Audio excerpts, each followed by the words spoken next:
Hello दोस्तों, अपन ने पिछली क्लास में कंबाइंड डिविजिबिलिटी के रूल पढ़े थे और उसके बेस पे कुछ न्यूमेरिकल किए थे। तो आगे कंटिन्यू करते हैं यहाँ पर। तो यहाँ पे एक नोट लिखते हैं। नोट में तो यदि यदि कोई संख्या है, यदि कोई अंक दे रहा, कोई अंक, कोई सा भी अंक हो, कोई अंक 6 बार 12 बार 12 बार और यहाँ पे 18 बार दे रखा, इस तरह से 6 के गुणक के रूप में हो, यानी 6 के गुणक के रूप में, 6 के गुणक के रूप में हो, 6 के गुणक के रूप में हो, यानी कोई नंबर है जो 18 बार 6 बार 12 बार 18 बार यानी 6 के गुणक के रूप में हो, तो वह 3 7 11 13 और 37 से कंप्लीट, 37 से पूर्णतया विभाजित होगा, पूर्णतया विभाजित होगा, इस तरह से विभाजित होगा। क्या होगा? पूर्णतया विभाजित होगा। तो क्या है? यदि कोई अंक 6 बार 12 बार 18 बार 6 बार 12 बार 18 बार यानी 6 के गुणक के रूप में हो, तो 3 7 11 13 37 से पूर्णतः विभाजित होगा। इसके बीच में एक कुछ अपन क्वेश्चन करेंगे। तो यहां पे क्वेश्चन नंबर 1 लेते हैं। क्वेश्चन नंबर 1, यदि संख्या दे रखी, यदि संख्या 7 दे रखा, 7 यानी ये 100 बार है, 100 बार दिया हुआ है, 100 बार है।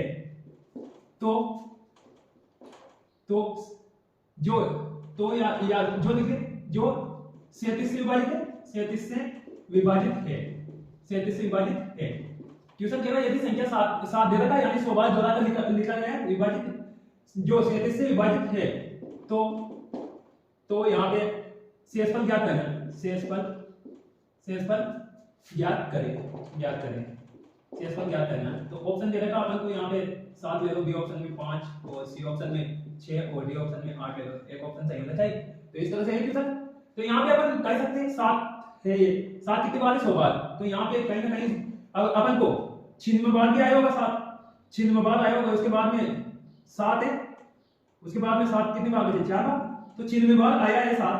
तो 96 क्या होता है? यानी 16, 6 into 16 होता है, यानी 6 के मल्टीपल में है।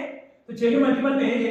तो यहाँ पे अपन 6 के मल्टीपल में अपन ने लिखा कि अगर कोई संख्या 6 के मल्टीपल में या 6 बार दे रखी कम से कम, तो उसको क्या नाम से 3 7 11 13 37 से कंप्लीट विभाजित हो जाएगी। तो ये संख्या किससे विभाजित हो जाएगी? ये 37 से कंप्लीट विभाजित हो जाएगी। और इसके बाद में कितने बचे? 4 7 बचे। 4 7 को भाग लगा 37 में, तो यहाँ पे 4 7 का भाग लगाएंगे, तो 37 से विभाजित कर दो, इसको कितना आ जाएगा? 37 से विभाजित करेंगे तो कितना आ जाएगा? एक 2 आ जाएगा, और यहाँ पे 37 74 हो जाएगा, 3 बच जाएगा, 7 और एक बार चल जाएगा, 37 से ये कैंसिल हो जाएगा, और कितना बचा? 7। तो ये रिमाइंडर बच गया, रिमाइंडर। तो शेषफल कितना आ गया आपने? रिमाइंडर। तो ए ऑप्शन अपना आ जाएगा। इसी प्रकार अगला क्वेश्चन है, क्वेश्चन नंबर 2। क्वेश्चन नंबर 2, यहाँ पे क्वेश्चन नंबर 2 कहता है यदि संख्या, यानी 5 संख्या दे रखी, 5 को कम से कम कितनी बार दोहराकर लिखे। 5 को कम से कम कितनी बार दोहराकर लिखे, ताकि यह 63 से पूर्णतया विभाजित हो जाए, पूर्णतया विभाजित हो।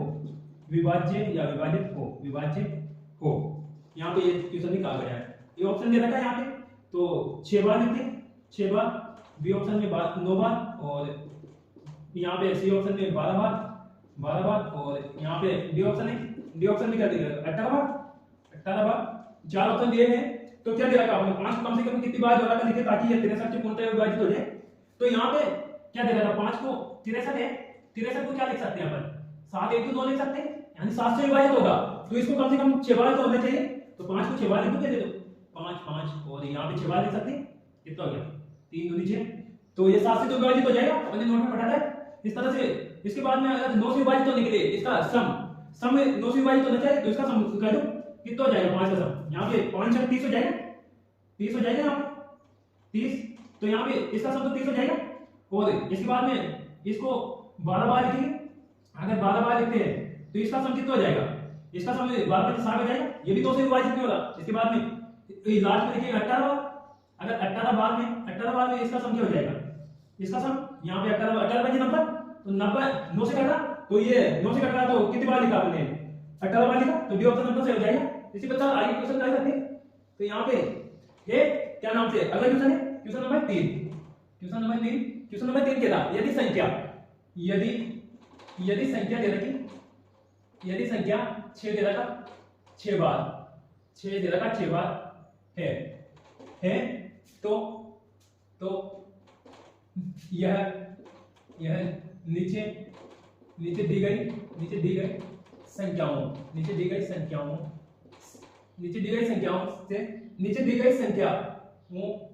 से कितने से विभाजित होगा, नीचे दी गई संख्याओं से कितनी से विभाजित होगा,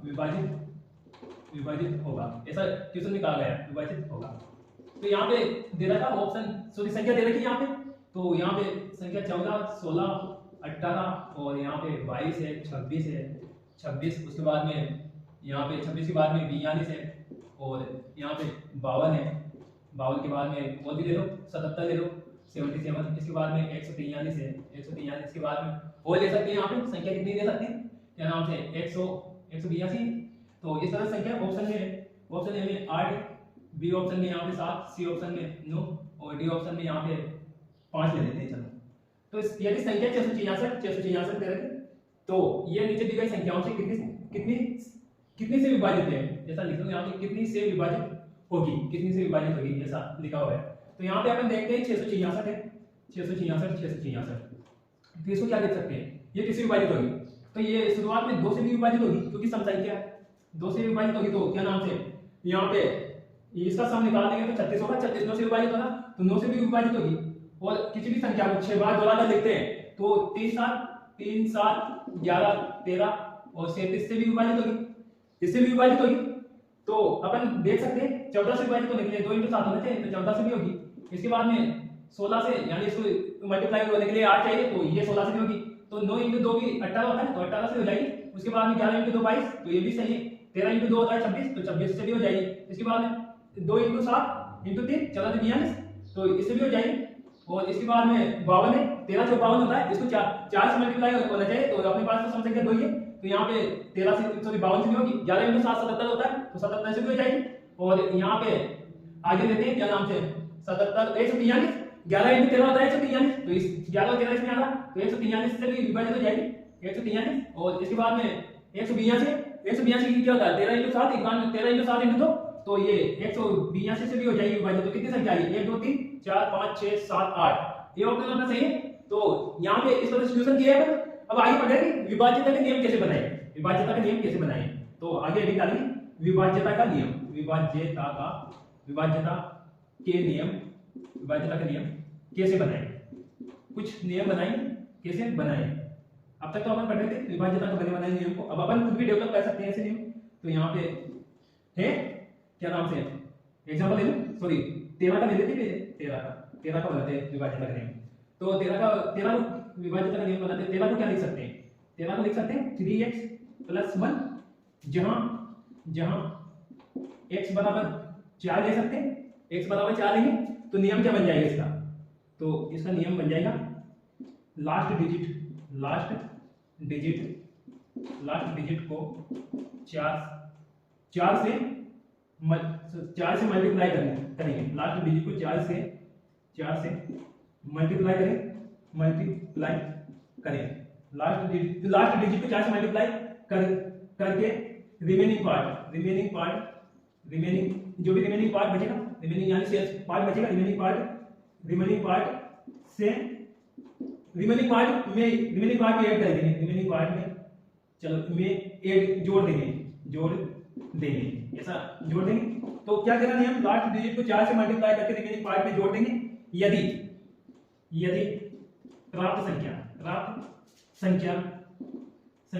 13 से विभाजित है, 13 से विभाज्य है तो पूरी संख्या 13 से विभाजित हो जाएगी, पूरी संख्या 13 से विभाज्य हो जाएगी, 13 से विभाजित होगी, या विभाजित लिख दो, बात बराबर है, विभाजित होगी। ये है नियम 13 का। तो यहाँ पे अपन एक एग्जांपल से समझते हैं, आगे क्वेश्चन कर लेते हैं। क्वेश्चन नंबर यहाँ पे 4 लिख लेते हैं। यहाँ पे संख्या दे रखी, एक संख्या दे रखी, यहाँ पे 26 32 3 26, ये संख्या है जो 13 से विभाजित है, 13 से विभाज्य है, 13 से विभाज्य विभाज्य है। तो p का मान क्या है, p की वैल्यू क्या है, ऑप्शन दे रखा है अपन, ये दे रखा 5 ले लो, बी ऑप्शन यहाँ पे 6 ले लो, सी ऑप्शन 7 और डी ऑप्शन यहाँ पे 8, कुछ भी ले सकते हैं, एक ऑप्शन सही होना चाहिए। तो यहाँ पे अपन देखते हैं 26 है, 26 32 p 26, तो यहाँ पे 26 तो कट ही जाएगा, कितना बचा 32 p बचा, 32 p बचा। तो नियम क्या कहता है, लास्ट डिजिट को 4 से मल्टीप्लाई करके रिमेनिंग पार्ट में कर दी, तो ये लास्ट डिजिट है आपके पास, तो 4 से मल्टीप्लाई करेंगे तो 4 p हो जाएगा, और इसको क्या नाम से ऐड कर देंगे तो कितना हो जाएगा 32 प्लस 4p, यहाँ पे 4 कॉमन आ जाएगा तो कितना बच जाएगा 8 प्लस p। अब p की वैल्यू क्या होना चाहिए, जो 13 से विभाजित हो जाए, तो p की वैल्यू यहाँ पे 5 होना चाहिए, 13 से विभाजित हो जाए, तो अपने पास ये ऑप्शन अपना सही हो जाएगा। तो इसी प्रकार आगे और भी नियम बना सकते हैं, जैसे यहाँ पे अपन 13 का नियम बनाया, तो 13 के बाद में अपन और भी नियम बना सकते हैं यहाँ पे। तो यहाँ पे चलो 19 का नियम बनाते हैं, 19 का नियम कैसे बनेगा, तो यहाँ पे 19 को क्या लिख सकते हैं 9x प्लस 1, जहाँ पे x की वैल्यू 2 होना चाहिए, जहां x बराबर 2 लेंगे, तो इसी प्रकार इसका नियम बना जाएगा, लास्ट डिजिट को 2 से मल्टीप्लाई करके रिमेनिंग पार्ट में 2 ऐड कर देंगे, जो भी आएगा वो अगर 19 से कट जाएगा तो अपना आंसर हो जाएगा। इसी प्रकार 29 का नियम क्या हो जाएगा, 29 का भी ऐसे बन सकता है, 29 को क्या लिख सकते हैं, 29 को लिख सकते हैं अपन, यानी 9x प्लस 2, जहां x की वैल्यू क्या होना चाहिए, जहां x बराबर क्या होना चाहिए, x बराबर यहाँ पे 3 ले लेंगे, तो इस तरह से 9 3 27 प्लस 2 29 हो जाएंगे। इसी प्रकार इसका नियम भी, तो यहाँ पे अगर आगे भी अपन 7 का नियम बनाएंगे, 7 का नियम थोड़ा डिफरेंट है, तो इसको अपन लिख लेते हैं, यदि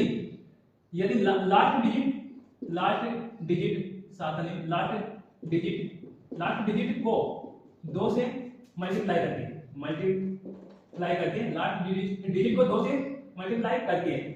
2 से मल्टीप्लाई करके रिमेनिंग पार्ट जो भी है, जो भी बचा शेष पार्ट, रिमेनिंग पार्ट में से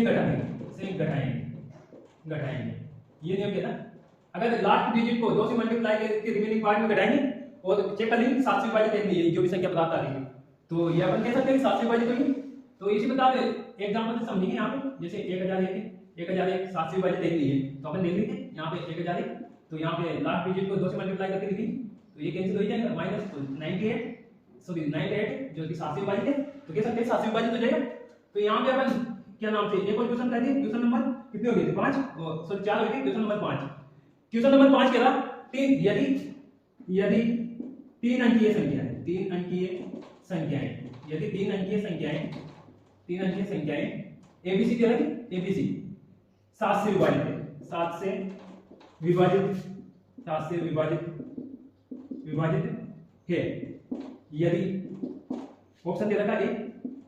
ऑप्शन दे रखा ए ऑप्शन दे रखा यहाँ पे 2a plus 3b plus c 7 से विभाजित होगी, 7 से विभाजित या विभाज्य होगी, ये ऑप्शन में ऐसा दे रहा है। और बी ऑप्शन में दे रखा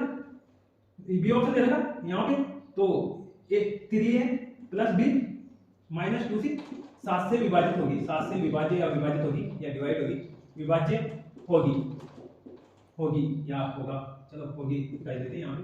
तो इस तरह से दो ऑप्शन, और सी ऑप्शन है यहाँ पे दोनों ऑप्शन सही है, और सी डी ऑप्शन है इनमें से कोई नहीं, इनमें से कोई नहीं, नन ऑफ देम, कोई नहीं।